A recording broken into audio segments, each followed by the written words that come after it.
बाप बड़ी पेट दुखा दाटे। ए जी केने बाई जी जब से लड़का पेट में पड़ल बा कुछ ना कुछ मने करत रहता हमेशा खाए के। माई कहले कि मन करला खूब खाए के तो लड़की होली ओसे का लड़का होके चाहे लड़की होके कुछ हो के चाहे भगवान निमन से दिया कने। ए जी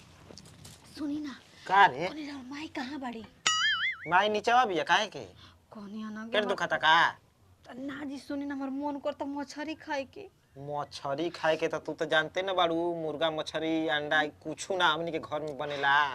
जी हमरा बड़ी मन करता अगर ना खाए तो लइका चाहे लइकी लड़ा हो जाए। ओए दादा कुछ खो बाकी लइका लइकी लड़ा ना होके के चाहिए। सारा बाऊ लड़ा ना ऊपर गेल हमारा गांव में काहे आज ले उनकर दुगो लइका हो गेल सब कब कब लार चुजाला। ओही माई हमरा बड़ा मन करता कि गर्मी में मछली आइत ना खा लेती जी। अच्छा हम जा तनी तब मछली भुजवा के हाँ। होटल पर से लेके आवत तनी। देखो मम्मी के पता ना चले दे। देखिए हम लेके आवत तनी भुजवा के ठीक बा। अच्छा ठीक बा बढ़िया से गुना तरह में खिया देम खा ली है। ठीक बा क्योंकि जाने के ना चाहिए। ठीक लड़का के बात बा तब हम मछली लेके आवत तनी। हां जाए दुनिया में कुछ मिले चाहे ना मिले रउआ निमन मिलल बानी बस ये बात एकदम हम लेके आवत तनी रानी। बाप रे बाप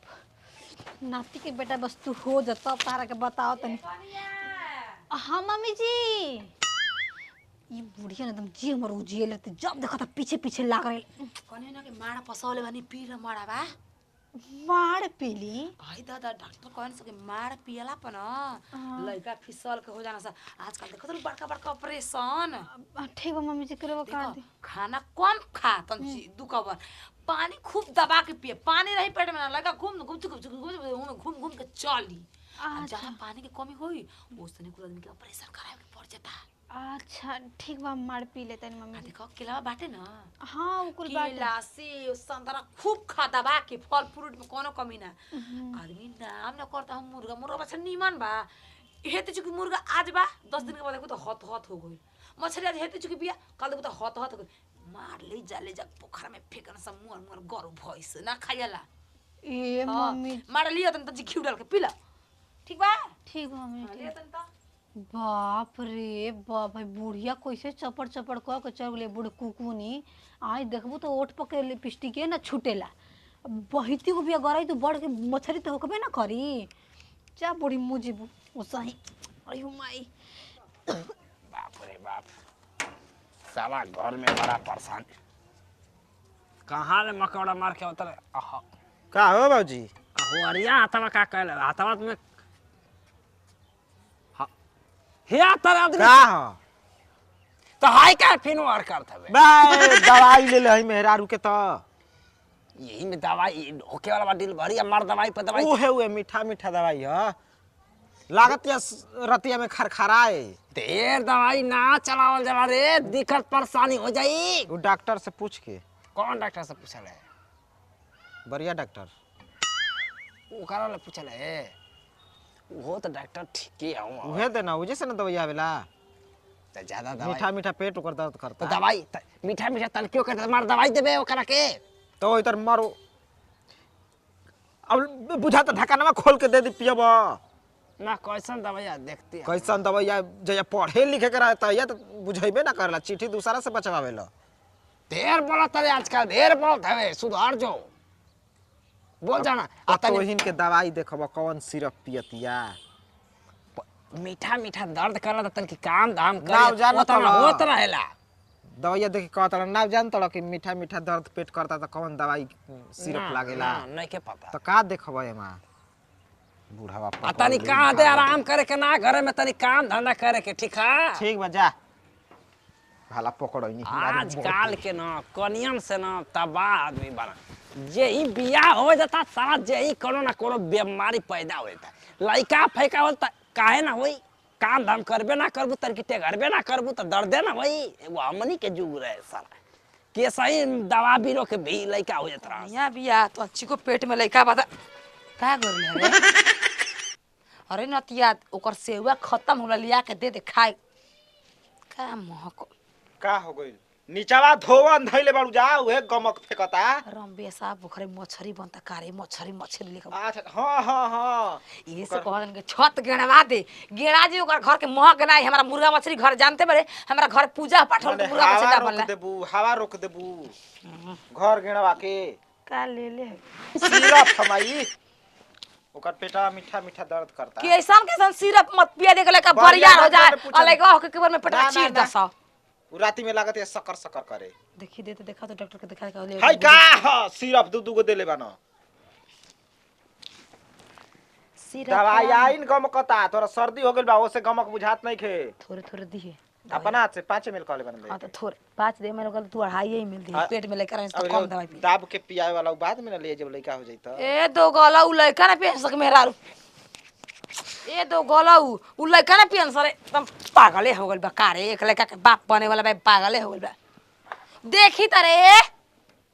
का जानी कौन कौन दवाई लिए के मेहर के खियावत हटी नतिया के बेटा एक बार देखावत नहीं के आ कुछ हो जी ना ए माई हाई भइल हो मैं न तू पेट चिराई न त 50,000 रुपया मांगिया स तोर किडनी पथरी बेचा जाई कमाई धमाई के नहीं कोनो दवाई लेके पीला नहीं ऐसे न कुल मेरा नु के पेट चिरा जाला तो गलऊ बतावे कहे न के न देखावे के बा हमरा अब तक से वहां के ना आइनी किन कहां रह गईनी मुंह में के पानी मुंहे में रह जाई लागत आई हो माई तबे खिंदी सारा एगो मछरी खियावे खातिर कहां पापड़ बेले के पड़ता रे। हां लिया तनी का आहा दोरिया में पाउची लागत न होजी आ सीढ़िया पर माई खरा नहीं खींचा जान गई जा नहीं कने की दवाई लेके आवत नहीं सिरप खा बाकी मोयवा के गमकत न बा हे तो करत रहलिया ई तो कहत के देखी दवाई तो हेतर ऊपर टांग देनी खींचा देख आधा किलो 100 ग्राम मौरी 750 ग्राम कने की ना भैया उतना खाइए ना जाई मौरी के मैं लिया बाद में लिया बियान बाद में खाएम कौन बात नहीं खा आज मछरिया खा ले मुर्गा मन करे फिर मुर्गा खा ले ठीक बात से लिया तो अब राती खानी किरिन डुबाला लिया खा पी सुत जाइए हर अपन धक्का छड़छड़ा ली आई हो माई आई हो इज्जत आई पूरा चले आई हो हमार घर के नाच आप का करे अरे बाप हई कौन सिरप हरे बाप रे बाप मार बाप रे बाप आई भाई गप गप ले खा मम्मी जरा वो खाली थूक दा हेमा थूक दा अरे नतिया जान तर हमारे घर में मुर्गा मछली ना ले लिया के मेहर के ई हमरा के ना चाहत रहला हमरा के बबुआ के चाहत रहला अब बताओ लइका लड़ा हो जाए होटल में लिखे के नहावा के तरे तो काल में घर में आई वो भगवान हमार घर के लक्ष्मी अब साथ छोड़ दियो अब हम जर के हमर घर पूजा पाठ पूरा नाश हो गइल कम नाश हो देवता ना गइल छोड़ी करे तो काल कह त काली को मछा खिसिया जाई हम जा खिसिया जाई हम मुर्गा कोन खाली जा तू लिया के घर मुर्गा मछली चढ़ेबे खेबे देख माई बात तू नहीं खे केवन देवता का खालन का ना बाप रे हई मगर मछ के मुर्गा लेके मछली के ओई फो बाबू ओई फो तू माई थुकार रे टोना लग जाई माई हमार बाप दादा परदादा घर में मुर्गा मछली नहीं खेलिए काहे लिए लिया कुछ होई रे को तू जवाब देबे का होई आ ना खे तो लइका वाला लड़ा हो जाई हमारा गांव के लड़ावा जौन कहाला दू गो लइका हो गेला से तमो तो हरे मेहरा रे गांव के बिया होले बिया ना खिया तो नहीं करे तो गालावा मुर्गा मछली आई मम्मी हम जल्दी हम देवी देवता तो बाद में पहले मम्मी मुआ के रख दी चिल्लात भर बिया कहीं ना जाई खींचा सारा अब मेहरारू के मन करते बा मुर्गा खाए की मछली खाए की ओही बिना लइका लड़ा हो जाओ आ केता हो तोर पोछा मम्मी जी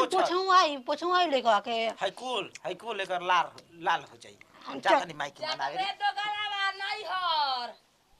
रुक रे भाई के करी धर रे बाप रे बाप